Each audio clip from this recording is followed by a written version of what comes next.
Oi, você está no vídeo A Importância da Floresta no Ciclo da Água. Eu sou o Mike. Eu sou o Matheus Janelli. E eu sou a Andresa. Para você, a água se planta? E nesse vídeo nós vamos responder essa pergunta. Mas antes de tudo, vamos entender o que é a água. A água, ela é um recurso natural abundante no planeta, essencial para a existência e sobrevivência das diversas formas de vida. Trata-se de uma substância química formada pela junção de dois átomos de hidrogênio e um átomo em oxigênio, resultando assim em uma molécula polar. Como propriedade físico-química da água, temos massa molar, que corresponde à massa em gramas por mol da molécula. Da água se refere a 18 gramas por mol, sendo que 16 gramas vêm do oxigênio e 2 gramas dos dois átomos de hidrogênio. Densidade. A densidade é uma propriedade física importante, que descreve a quantidade de massa contida em determinado volume. Em condições normais de temperatura e pressão, conhecidos também como CNTP, a densidade da água líquida é de aproximadamente 1 grama por centímetro cúbico, ou 1000 kg por 1 metro cúbico. Isso significa que 1 litro de água tem aproximadamente 1000 gramas de massa. Calor específico. O calor específico, ou capacidade térmica, é a quantidade de calor necessária para aumentar a temperatura de 1 grama de uma substância em 1 grau Celsius. A água tem um alto calor específico, o que significa que ela consegue aumentar ou diminuir bastante sua temperatura sem mudar de estado físico. Mas, por outro lado, leva mais tempo para ocorrer, se comparado com outras substâncias. Da água, temos que precisamos de 1 caloria para esquentar 1 grama por 1 grau Celsius.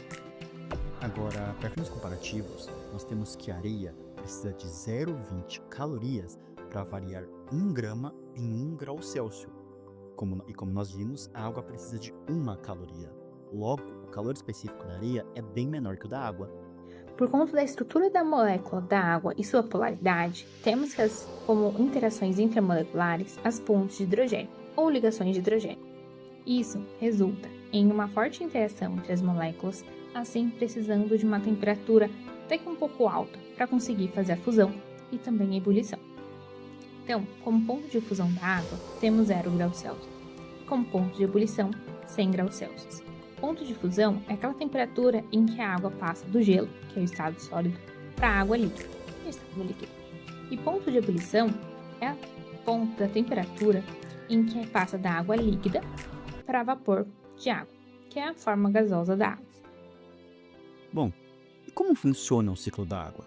Bom, o ciclo da água ele se inicia pelo que nós já conhecemos como evaporação, que é o processo pela qual a água passa do estado líquido diretamente para o estado de vapor.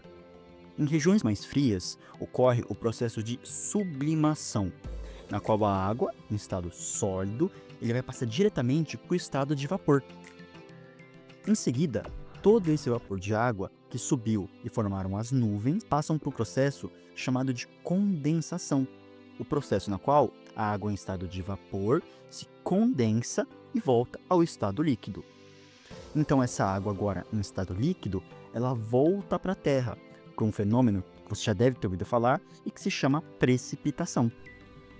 Mas qual a relação das plantas com o ciclo da água?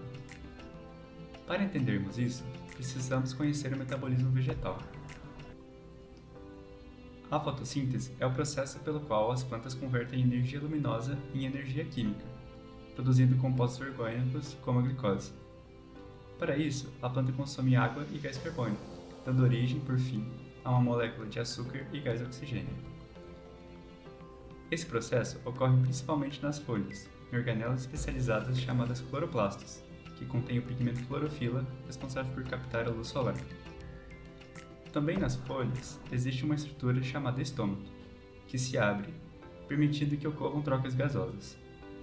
Além disso, a abertura dos estômatos permite a transpiração da planta, que ocorre na forma de liberação de vapor de água.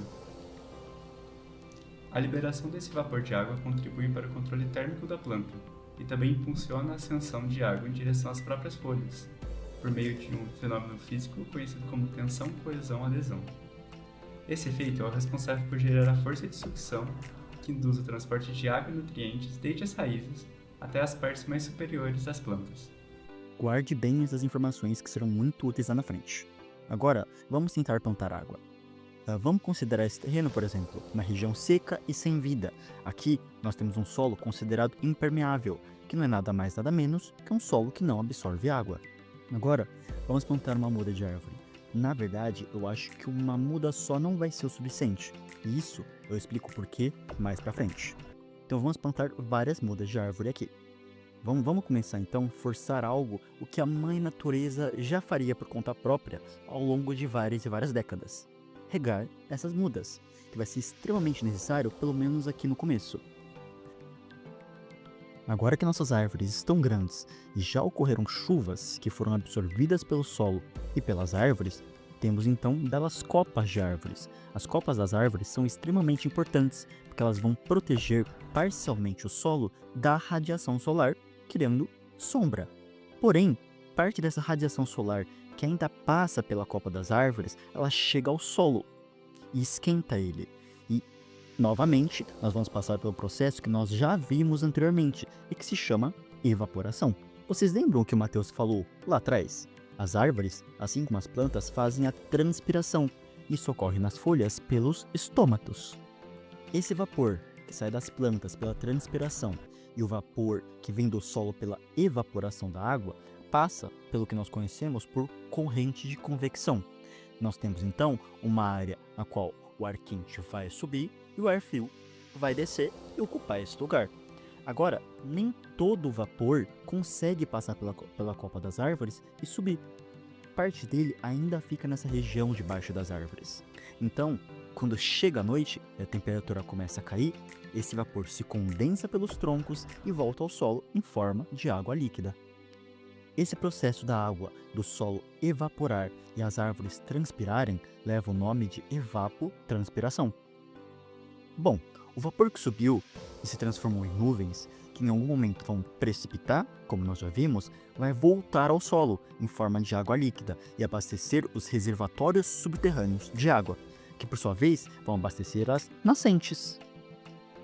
Agora, uma coisa que é muito importante de se dizer é que as raízes têm um papel fundamental em todo este processo. As raízes são responsáveis por deixar o solo, que antes era impermeável, agora permeável. Conforme as raízes vão crescendo, elas vão deixando o solo cada vez mais fofo, permite com que a água seja melhor absorvida pelo solo. Agora, tudo isso só ocorreu porque nós plantamos água, ou melhor, plantamos árvores, que como vocês viram é extremamente necessário para o ciclo da água. Vocês lembram que eu falei que uma árvore só não seria o suficiente? Então, pensa comigo. Se eu tenho uma única árvore, eu não vou ter um ambiente mais fechado, que seria um ambiente coberto por árvores pelas copas das árvores. Logo, o vapor não vai se acumular nessa região. O solo também não vai evaporar, uma vez que uma única árvore não é o suficiente para deixar o solo mais fofo. E por que isso é importante? Porque ele consegue absorver mais água. A transpiração de uma única árvore também, junto com o vapor da evaporação do solo, seria facilmente levado pelo vento, e logo a planta morreria. Bom, muito obrigado por assistir até aqui. Te vejo em breve.